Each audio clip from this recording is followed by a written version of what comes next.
پوچھا تھا کہ کیا کوئی خاتون حالت جنابت میں اپنے بچے کو دودھ پلا سکتی ہے کہ نہیں؟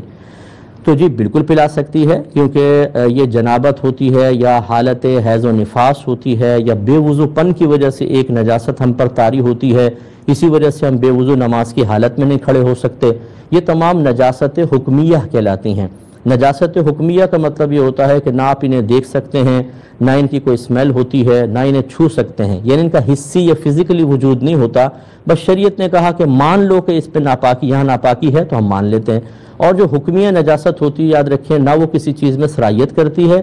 اور نہ وہ چھٹ کر کسی کو لگتی ہے، ٹھیک ہے نا۔ اب یہ جیسے جنابت جو ہے، کہتے ہیں کہ جی جیسے ہم پانی میں ہاتھ ڈال دیں جنابت اتر جائے، تو یہ جنابت پانی میں کچھ صلاحیت نہیں کرتی ہے حقیقتاً، کیونکہ اس کا اپنا حصی وجود تو ہے ہی نہیں۔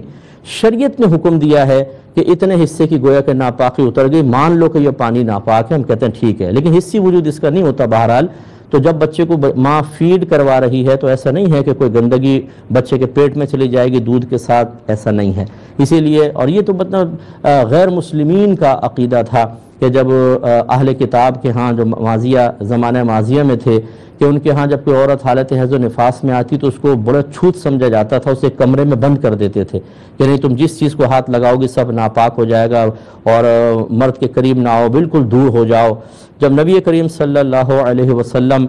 جلوہ افروز ہوئے، آپ نے اعلان نبوت فرمایا تو اس قسم کے تمام دقیانوسی پن کو ختم کیا، حتیٰ کہ سیدہ عائشہ صدیقہ رضی اللہ تعالیٰ عنہ فرماتی ہیں کہ میں ان ایام میں اگر پانی پیتی تھی تو بعد خود سرکار اس کو لے کر اسی جگہ سے پانی پیتے جہاں سے میں نے پانی پیا۔